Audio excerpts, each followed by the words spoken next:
माधोपुर गांव में पंडित राम प्रसाद जी अपनी पत्नी और बच्चों के साथ रहा करते थे। पंडित राम प्रसाद गांव में बने भगवान शिव के मंदिर में कई वर्षों से पूजा और सेवा का कार्य संभाल रहे थे। वो शिव मंदिर की बहुत सेवा किया करते थे।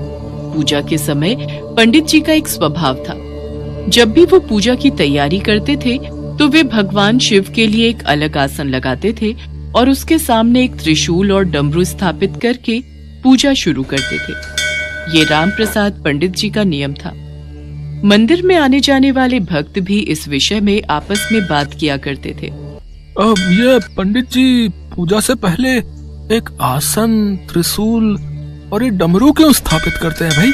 अरे राम प्रसाद पंडित जी से जब भी पूछते हैं वो यही कहते हैं कि जब वो पूजा करने लगते हैं तो स्वयं भगवान शिव उनकी पूजा ग्रहण करने के लिए इस आसन पर विराजित होते हैं। ये तो श्रद्धा भाव है पंडित जी का, तभी वो विश्वास के साथ ये आसन लगाते हैं। हे भोले भंडारी, शिवरात्रि का उत्सव आने वाला है। सब कुछ खुशी खुशी संपन्न हो जाए प्रभु हम सब पर और इस गांव पर अपनी कृपा बनाए रखना महादेव। ओम नमः शिवाय, ओम नमः शिवाय। जय शिव शंकर पंडित जी, आपका यही स्वभाव तो हम सबके दिलों में एक अलग जगह बनाकर रखता है। अच्छा, मैं इसलिए आया था कि इस शिवरात्रि के अवसर पर कोई बहुत पहुंचे हुए महात्मा भी हमारे गांव में पधार रहे हैं और वे शिवरात्रि के उत्सव पर मंदिर में दर्शन के लिए पधारेंगे। मुखिया जी, ये तो हमारे गांव के लिए अति सौभाग्य की बात है। वो तो है पंडित जी। अच्छा, मैं चलता हूँ। पंडित जी भगवान शिव को प्रणाम करके घर चले जाते हैं। अगले दिन महाशिवरात्रि का उत्सव था। भक्तों की भीड़ से मंदिर भरा हुआ था। भक्त शिवलिंग पर जल से अभिषेक करके बेलपत्र, फल फूल आदि से भोलेनाथ के शिवलिंग की पूजा अर्चना कर रहे थे। पंडित जी ने प्रभु का आसन लगाया हुआ था। भक्तगण जानते थे कि पंडित जी ने ये आसन शिव जी के लिए बिछाया है। तभी वो महात्मा शिव मंदिर में दर्शनों के लिए आ जाते हैं। उनके पीछे भक्तों की भीड़ भी लगी थी। आइए आइए महाराज, हमारा बड़ा सौभाग्य है कि आप हमारे गांव में पधारे। आज महाशिवरात्रि के पावन अवसर पर आपने आकर इस मंदिर की शोभा बढ़ा दी। महात्मा जी की जय, महात्मा जी की जय। सबका कल्याण हो। पहले हम मंदिर में थोड़ी देर विश्राम करना चाहेंगे। अच्छा, तो ये आसन हमारे लिए बिछाया है। अति सुंदर, अति सुंदर। अब क्षमा कीजिए महाराज, अब इस आसन पर आप नहीं बैठ सकते क्योंकि इस पर तो साक्षात महादेव विराजमान है। अपमान, घोर अपमान। क्या कभी महादेव भी ऐसे किसी आसन पर विराजमान हो सकते हैं? असंभव। विश्वास पर तो दुनिया कायम है महात्मा जी, और मेरा विश्वास है कि भगवान शिव सदैव मेरे द्वारा लगाए इस आसन पर बैठते हैं। अच्छा, कैलाश पर रहने वाले महादेव इतने मंदिरों को छोड़कर, इतने पूजा पाठ करने वाले पंडितों को छोड़कर यहां तुम्हारे आसन पर आकर बैठ गए, तो और संसार के बाकी भक्त तो पूजा व्यर्थ में ही कर रहे हैं। अच्छा, तुम्हें लगता है कि सचमुच महादेव इस आसन पर आकर बैठते हैं, तो क्या तुम्हारे पास इसका कोई प्रमाण है? महात्मा जी, भगवान में आस्था और विश्वास ही हमारी पूजा को सफल बनाता है। इधर उधर की बातें मत करो पंडित जी, मुझे प्रमाण दो। अरे मुखिया जी, मुझे पता है ये पंडित बरसों से मंदिर में चढ़ रहे दान दक्षिणा पर कुंडली जमाए बैठा है। अब इस पंडित की सच्चाई सबके सामने लाने का वक्त आ गया है। अच्छा हुआ समय रहते मैं आपके गांव में आ गया। आज महादेव के सामने इस पंडित की पोल खुल जाएगी। पंडित जी, आप जानते भी हो महात्मा जी कितने पहुंचे हुए हैं, फिर आप उनसे इस बहस में क्यों लगे हुए हो? जब महात्मा जी आपसे प्रमाण मांग रहे हैं तो आप उनको प्रमाण दीजिए। क्यों आपने इस आसन को बिछा रखा है? क्यों रोजाना मंदिर में महादेव के नाम पर यह आसन लगाते हैं? हमारे गांव में इस तरह का अंधविश्वास नहीं चलेगा पंडित जी। हाँ, आप चिंता मत करो मुखिया जी, अब इस पंडित का पत्ता कट होने वाला है। अब आप इस मंदिर की सारी बागडोर मेरे हाथों में दे दो। मैं अभी इस आसन को यहां से हटा देता हूं। मेरे मंदिर में रहते इस तरह का कोई ढोंग नहीं रचेगा, कोई भक्तों को बेवकूफ नहीं बनाएगा। इस शासन के आगे भक्त सिर झुकाकर इतना चढ़ावा चढ़ा देते हैं और ये पंडित इस सारे चढ़ावे को अपनी जेब में भरकर घर ले जाता है। बस बहुत हुआ, अब ये आसन यहां नहीं रहेगा। अब इस मंदिर में सिर्फ महादेव के शिवलिंग की पूजा होगी। अरे अरे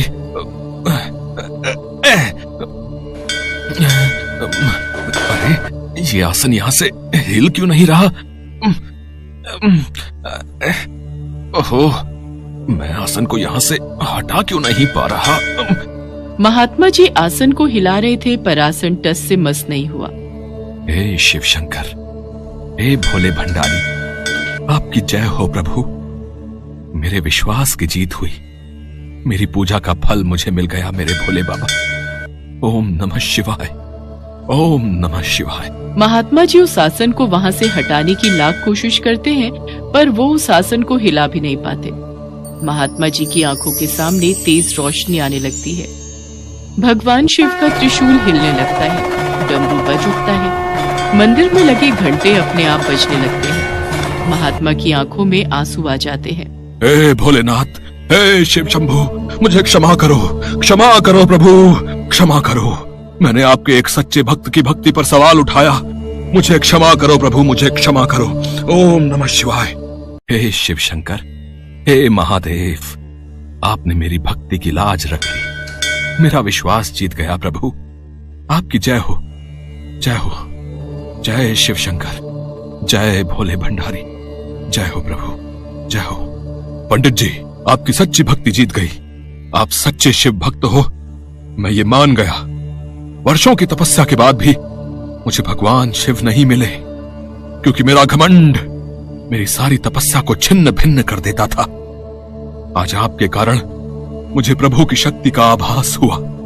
ये गांव वाले सचमुच बहुत भाग्यशाली हैं कि आप जैसे पंडित जी इस मंदिर की देखभाल करते हैं। जय हो, जय हो, जय हो। मुझे क्षमा कर दीजिए। नहीं नहीं महात्मा जी, मुझसे क्षमा मत मांगिए।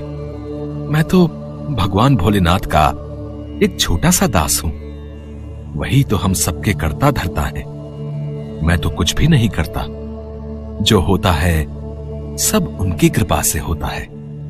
ओम नमः शिवाय, जय भोलेनाथ। गांव के मुखिया जी भी पंडित जी से क्षमा मांगते हैं। सब लोग मिलकर शिवरात्रि का त्योहार धूमधाम से मनाते हैं। उस दिन से गांव के सभी लोग पंडित जी का और भी ज्यादा आदर और सम्मान करने लगे।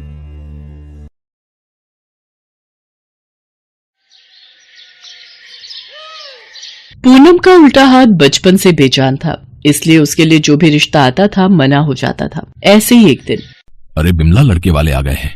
पूनम बिटिया, तू चाय ले जा, बाकी मैं ला रही हूँ। माँ, लड़की का एक हाथ खराब है, ध्यान से देखो। मदन जी, खाना पीना तो होता ही रहेगा है? हम बेटे से बात करके आपको कुछ दिनों में जवाब भेज देंगे। अच्छा, अब हम चलते हैं, ठीक है? पूनम के लिए एक और घर का रिश्ता मना हो गया था। वो बिना कुछ बोले थैला उठाकर सब्जी लाने के बहाने घर से बाहर चली जाती है। घर से बाहर निकलते ही वो फूट फूट कर रोने लगती है। मदन और बिमला भी बहुत दुखी होते हैं। पता नहीं, मोहल्ले की सब लड़कियों के हाथ पीले हो गए। हमारी पूनम के भाग्य में न जाने क्या लिखा है। जो भी लड़का देखने आता है इसके एक हाथ की खराबी की वजह से मना कर देता है। क्या करे बिमला, वो दिन मुझे आज भी याद है जब पूनम छोटी थी। सुनो जी, बारिश बहुत तेज हो रही है। मुझे नहीं लगता ये झुग्गी ज्यादा देर तूफान सहन कर पाएगी। तू पूनम को संभाल और जरूरी सामान बांध ले। मैं देखता हूँ, कोई सहायता मिल जाए तो ये जगह खाली कर देंगे। तभी आंधी तूफान तेज हो जाता है और झुग्गी का छप्पर पूनम के ऊपर गिर जाता है। बिमला अचानक से चिल्ला पड़ती है, पूनम, मेरी बच्ची, क्या हुआ तुझे? ये क्या अनर्थ हो गया भगवान, मेरी बच्ची। बिमला और मदन पूनम को उठाकर डॉक्टर के पास जाते हैं। बच्ची के हाथ पर भारी वजन गिरा है, इसलिए ये हाथ अब उम्र भर बेजान रहेगा। पता नहीं हमारी बेटी के साथ ही ऐसा क्यों होना लिखा था। आप दुखी मत हो, पूनम बाजार से आती होगी, आपको ऐसे देखेगी तो वो भी परेशान होगी। माँ बापू, क्या बातें चल रही हैं? आज तो मैं थक गई। ये लो माँ, सारी सब्जियां ले आई हूँ जो कुछ तुमने बोला था। तभी पड़ोस की महिला आ जाती है। राम राम बिमला बहन, ये लो मुंह मीठा करो। मेरी बिटिया सुमन का रिश्ता पक्का हो गया है। बहुत ही अच्छा घर परिवार मिला है। ये तो बहुत ही अच्छी बात है। सरोज बहन, मेरी पूनम के लिए भी कोई घर बताना। देखो बिमला बहन, कोई अच्छा लड़का तो मिलने से रहा, क्योंकि पूनम के हाथ की तकलीफ देखकर कोई भी लड़का हाँ नहीं करेगा। अच्छा अब मैं चलती हूँ, बहुत तैयारियां करनी है। सरोज चली जाती है। पूनम की माँ बिमला काम में लग जाती है। तभी एक फकीर द्वार पर आवाज लगाता है, कुछ खाने को दे दे माई। माँ, द्वार पर कोई फकीर आए हैं, मैं उन्हें कुछ खाने को दे देती हूँ। ये लो बाबा, साग और रोटी। बिटिया, ये तेरे हाथ को क्या हुआ? बाबा, जब मैं छोटी थी तो एक हादसे में मेरे हाथ पर चोट आई थी। सब चिंता बाबा भोलेनाथ पर छोड़ दे बच्ची, देखना तेरा ये हाथ बिल्कुल ठीक हो जाएगा। क्या हुआ पूनम, बाबा को रोटी देने में बड़ी देर लगा दी, क्या हुआ बाबा? सब चिंता बाबा भोलेनाथ पर छोड़ दे बच्ची, देखना तेरा ये हाथ बिल्कुल ठीक हो जाएगा। बाबा, इसकी सारी सहेलियों की शादी हो गई, इसका बेजान हाथ देखकर सब लड़के मना कर देते हैं। पता नहीं इसका भाग्य कब खुलेगा। बिटिया, तेरी सारी चिंताओं की मुक्ति इस श्रावण मास में हो जाएगी। तू भोले बाबा के सावन के सोमवार व्रत रख, श्रद्धा भक्ति से पूजन कर। सावन का महीना भगवान शंकर को अति प्रिय है। जो कोई भी सच्चे मन से श्रावण मास में उनकी पूजा करता है, वो उस भक्त की सभी इच्छाएं पूरी करते हैं। और हाँ बेटी, भोलेनाथ के आशीर्वाद से देखना, इस बार तुम अपने माता पिता के साथ कांवड़ यात्रा भी करोगी। बाबा, मैं ये सावन के सोमवार व्रत जरूर रखूंगी। पूनम भगवान शिव के सावन मास में सोमवार व्रत रखने लगी। सावन मास में सुबह उठकर वो शिव मंदिर में जाकर पूजा पाठ करती और शिवलिंग पर जल चढ़ाती।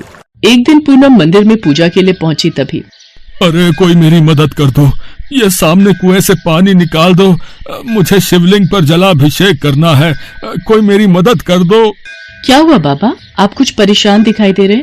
बेटी, आज सावन मास की शिवरात्रि है, मुझे कुएं के जल से ही शिवलिंग पर जल से अभिषेक करना है, पर मैं वृद्ध हूँ, कुएं में से पानी निकालने में असमर्थ हूँ। क्या तुम मेरी सहायता करोगी? हाँ बाबा, मैं अभी आपके लिए कुएं से बाल्टी भर कर लाती हूँ। पूनम बाल्टी उठाकर कुएं के पास जाती है और कुएं से पानी निकालने लगती है। उसे याद ही नहीं रहता कि उसका उल्टा हाथ तो काम ही नहीं करता, पर वो दोनों हाथों से पानी की बाल्टी खींच लेती है और उस बूढ़े व्यक्ति के पास ले जाने लगती है, तो बूढ़ा व्यक्ति वहां नहीं होता। पूनम अपने दोनों हाथों की ओर देखती है। जो उल्टा हाथ बरसों पहले अपाहिज हो गया था, आज उसने उसी हाथ से कुएं से पानी निकाला। वो भागती हुई घर जाती है। माँ देखो, मेरा हाथ ठीक हो गया, भगवान भोलेनाथ ने मेरा हाथ ठीक कर दिया। क्या ये इतना बड़ा चमत्कार? हे शिव शंकर, आपका ये कैसा अनोखा चमत्कार है प्रभु। मेरी बिटिया का हाथ ठीक हो गया, भगवान आपकी महिमा अपार है। पूनम बिमला और मदन को मंदिर में घटी सारी घटना विस्तार से बताती है। पूनम, वो भगवान शंकर की ही कोई लीला थी जो तुम्हारा हाथ ठीक करने के लिए उन्होंने रची थी। स्वयं भगवान शिव तुम्हारी मदद के लिए आए बेटी। ये सब सावन मास के सोमवार व्रत का फल है। सच में भोलेनाथ के सावन के सोमवार व्रत बहुत ही फलदायी हैं। तूने उन फकीर बाबा के कहने पर ये व्रत रखे और आज ये चमत्कार हो गया।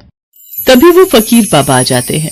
मैंने कहा था ना बिटिया, भोलेनाथ के सावन के महीने की मान्यता बहुत है। तेरे सारे दुख दूर हो जाएंगे। भोले बाबा तुझे सदा खुश रखें। देखते ही देखते वो फकीर बाबा भी ओझल हो गए। पूनम के दुख दूर हो चुके थे। वो अपने पिता से कहती है, बापू, मैं भी कांवड़ यात्रा पर जाना चाहती हूँ, चलोगे ना? मुझे शिव जी का जलाभिषेक करना है। हाँ बेटी, हम कांवड़ का जल लेने जरूर जाएंगे। बिमला और मदन पूनम को लेकर कांवड़ यात्रा के लिए जाते हैं। पूनम हरिद्वार से जल लाकर शिव मंदिर में शिवलिंग की पूजा अर्चना करती है। कुछ दिनों बाद मदन और बिमला एक अच्छा लड़का देखकर पूनम की